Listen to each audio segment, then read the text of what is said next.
glorify you, Jesus. Magnify you, Lord. You're worthy of the glory, Lord. The kingdom of heaven is at hand.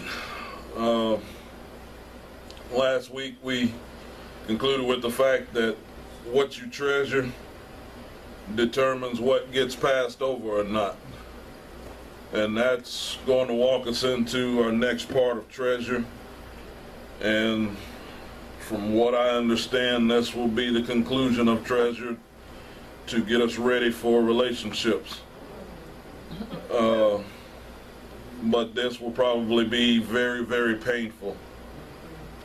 And that's why I have to say, before we even get into what we're covering today, I love you.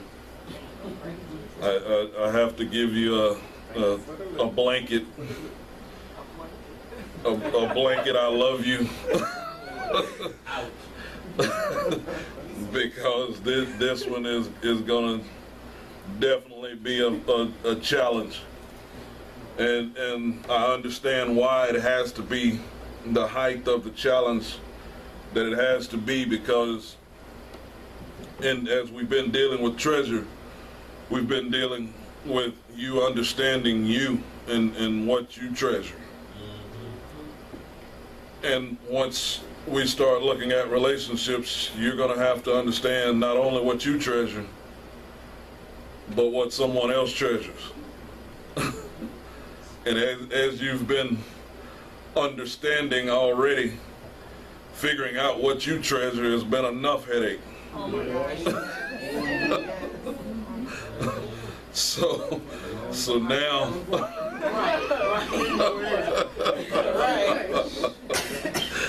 so now, it's going to require, once we get into relationships, you're going to have to understand not only what you treasure, but you're going to have to see what they treasure. And then you start thinking about all of the different relationships that you have.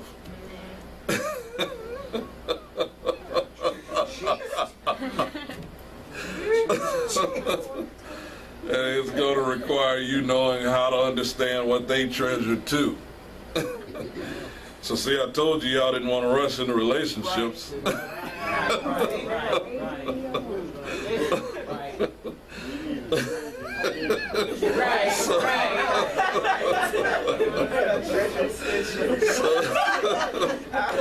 So we'll go ahead and get started in the bloodbath today, because I got to start off by just going ahead and telling you that some of y'all been chasing fool's gold. All right.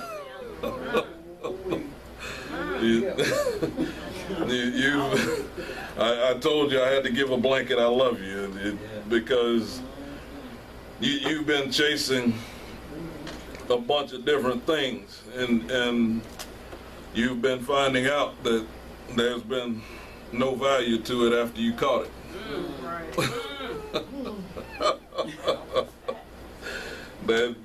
That respect you thought you wanted after you got it, now it didn't even mean what you thought it was going to mean to you. That acknowledgement that you thought you wanted, and that appreciation that you thought you wanted, now that you got it, it really don't even mean what you thought it was going to mean. It didn't do for you what you thought it was going to do. That position that you got, that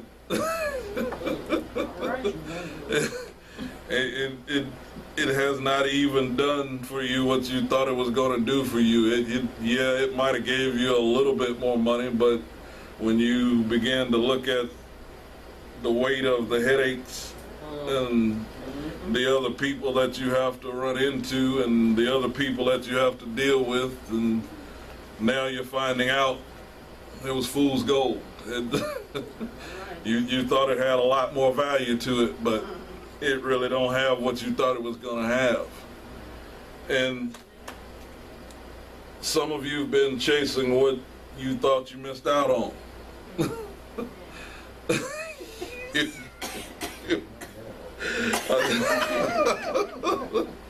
I told you this one's gonna be rough.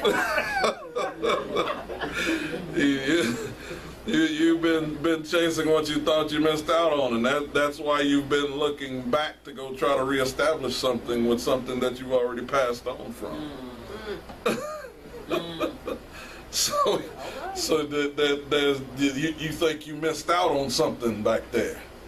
So you're trying to go back and find out what else is going on, and see, some of you been chasing what you used to have. You still got in your head that I want that. Now that I got away from that, I feel like I want that back now. And some of you have been chasing what you think you want.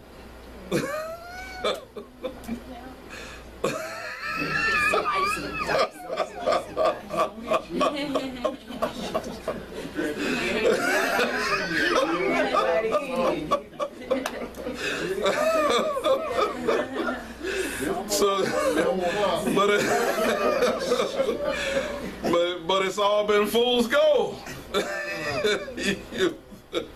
You've been going after all of those things.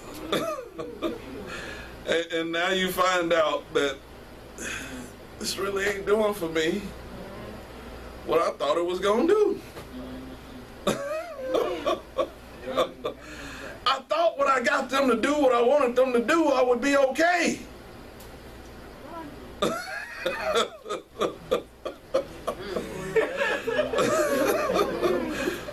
I still ain't okay. I thought that once I got to this place right here, I'd be all right. But I still ain't all right.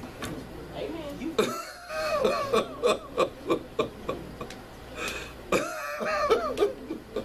I told you it's gonna be a bloodbath. That's why I had to just give you the I love you as a covering.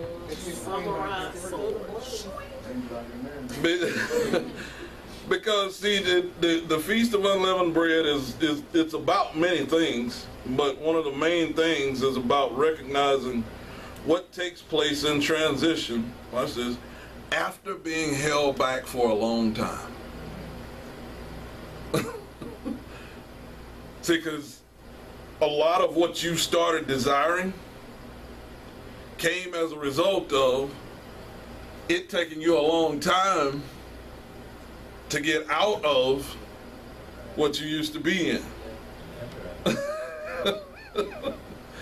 and see, that's why we started out with our scripture in Exodus 12, verses 40 and 41. I want you to take a quick look back at those. Exodus 12, verses 40 and 41. Oh, we just getting started. Exodus 12, verses 40 and 41. It says, "Now the sojourning of the children of Israel who dwelt in Egypt was 430 years." Now I want you to understand some stuff.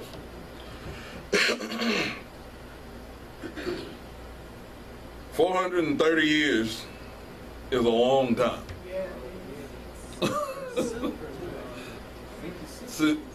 It's a very long time. And something that I want you to understand is, for you historians, how long has the United States actually been a nation?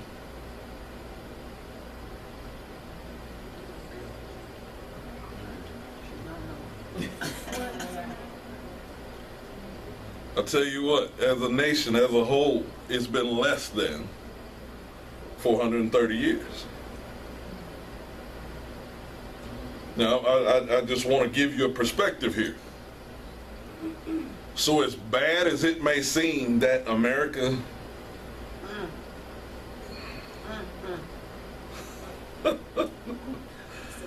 it ain't even been 430 years.